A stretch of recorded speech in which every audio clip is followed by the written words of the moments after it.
Hari Minggu waktunya answer your question. Oke, pertanyaan dari Inara Channel. Mas, bisa nggak ya kalau kita bikin stop loss dan TP selalu kita set stop loss 2,5 dolar maksudnya dan TP 5 dolar? Bisa lah, sangat-sangat bisa. Ada dua cara untuk melakukannya. Yang pertama namanya fixed stop loss, yang kedua dynamic stop loss. Fixed stop loss itu contohnya kita tunjukkan di Euro USD. Di Euro USD pergerakan per harinya sekitar 100 sampai 200 pip. Kemudian Anda pengennya yang pendek-pendek aja, intraday katakanlah. Untuk intraday itu biasanya pipsnya itu 30 sampai 50, katakanlah kita bilang 30 pip. Berarti Anda bisa menggunakan stop loss itu fix 30 pip. Kemudian enter lagi fix 30 pip, 30 pip, 30 pip. TP-nya gimana? Ya 60 pip, dua kali stop loss-nya. Itu bisa. Kemudian menggunakan lot size berapa? Kita hitungin, contoh modal Anda adalah 1000 dikali pakai resiko 1% yaitu 10 dolar. Kemudian 10 dolar dibagi stop loss-nya tadi 30 berarti 300 poin. Anda harus menggunakan 0,03 pip terus menerus biar stabil terus menerus 0,3 pip. Itu namanya fixed stop loss. Kemudian kalau dynamic stop loss itu bagaimana? Karena pergerakan market itu tidak selalu bisa 30 pip. Ada yang suka dengan dynamic stop loss. Contoh sekarang kita enter di area sini. Ini stop loss-nya adalah 40 pip. TP-nya 1/2 lah, 80. Kemudian ketika kita long position, contoh sekarang dari sini stop loss-nya hanya 20 pip. Jadi dynamic, jadi berubah-ubah. Saya contohkan untuk yang dynamic. Modal 1000 dolar, 1%-nya berarti 10 dolar. 10 dolar dibagi berapa? Yang pertama tadi adalah 40 pip, berarti 400 poin. Anda harus menggunakan 0,02 untuk trade yang pertama. Untuk trade yang kedua, 10 dolar dibagi 20 pip atau 200 poin. Anda harus menggunakan 0,05. Jadi kalau dynamic setiap kali mau enter posisi itu harus dikalkulasi terlebih dahulu lotnya. Jadi gitu jawabannya. Oke, dari Arayata 12 seperti yang dicontohkan barusan, kalau misalkan H4-nya masih bullish, H4 bullish atau naik, meskipun di M30 sudah break trend line dan berganti menjadi bearish, ternyata kalau kita lihat H4 itu hanya koreksi di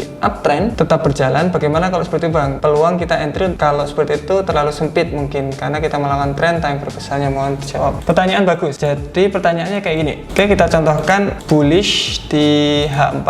Ini adalah bullish H4-nya. Naik, trennya naik karena di sini lihat lebih tinggi, lebih tinggi, lebih tinggi, lebih tinggi, lebih tinggi, lebih tinggi. Berarti ini adalah bullish atau tren naik. Kemudian di M30 dia sedang bearish, kelihatan nih. Kita bisa lihat dia turun, turun, turun, turun, turun, turun. Berarti dia sedang bearish. Kita harus melihat garis besarnya. Time frame besar itu bullish, time frame besar itu bearish. Berarti kita pakai yang mana? Masuk akal apa enggak? Kita contohkan di time frame H4-nya, kita tarik garis trend. Kemudian di M30 ketika dia turun, dia menyentuh garis trend yang di H4. Apakah kita sudah selesai untuk sell posisi? Apakah kita mau buy posisi? Nah, kayak gitu yang mana yang lebih bagus? Saran saya itu tunggu rejection. Rejection di sini bisa kalian di M30, kalian bisa tarik garis trend line. Ketika garis trend tadi ini ke break, retest, ini biasanya melanjutkan untuk kenaikannya lebih tinggi lagi. Jadi sebenarnya dari sini itu kita bisa entry ketika M30-nya itu break. Ketika M30 itu break trend line-nya, itu kita bisa buy posisi. Kemudian apakah kita bisa sell posisi waktu di M30 ketika dia menyentuh di area trend line H4? Jawabannya adalah tidak. Kita harus tunggu dulu aja, santai-santai dulu aja. Takutnya dia break trend line. Kalau kalian sell, kalau dia break trend line berarti kan dia seharusnya melanjutkan kenaikannya. Kalau dia break trend line yang di H4, good for you atau baik untuk Anda karena ini akan melanjutkan penurunannya. Jadi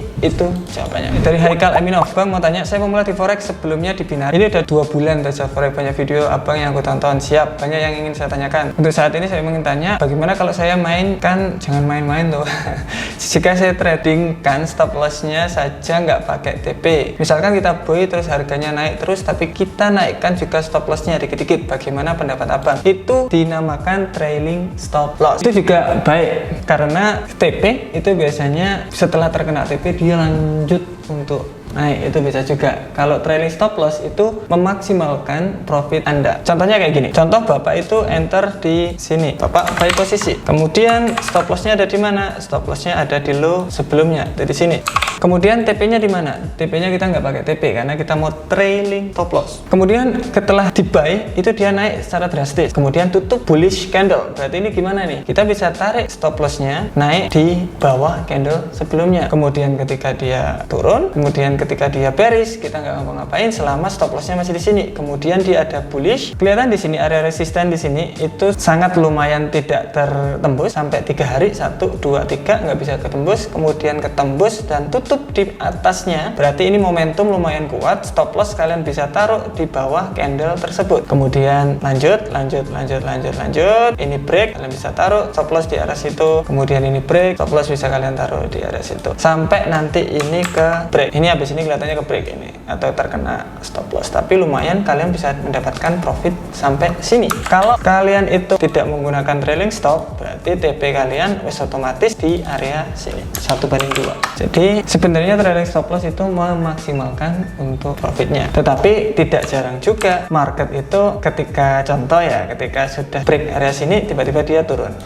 kemudian dia naik lagi. Nah itu juga ada kemungkinan. Jadi di backtest untuk pair ini bagusnya bagaimana? Oke, dari gudangnya film, Bang mau tanya nih, pengertian 25 lot standar dalam 30 hari, itu kita buka lot berapa ya Bang? Ya 25 lot. Dan sehari trading berapa kali agar bisa mencapai kira-kira Bang? 25 lot berarti contohnya sehari Bapak open 0,1 sampai 10 kali trading, itu udah 1 lot. Selama 25 hari itu udah jadi 25 lot. Simpel kok Pak. Jadi lot yang Bapak tradingin digabungin aja, di totalnya nanti berapa lot. Dari Yesicorp. Terkadang bingung menentukan apakah sebuah support dan resisten tertembus atau tidak, karena di time frame kecil tertembus tapi time frame besar balik lagi. Time frame kecil jadi ikutan balik. Kalau saya mau time frame M5 sebaiknya pakai time frame berapa? Untuk support resisten semakin tinggi time frame-nya itu semakin bagus. Contoh di time frame daily H4 itu bagus banget untuk support resistennya, tapi kalian harus melihat breaknya juga di time frame yang kalian tentukan support dan resistennya itu. Kalau kalian nentuin support resistennya di H1 ya jangan lihat di M5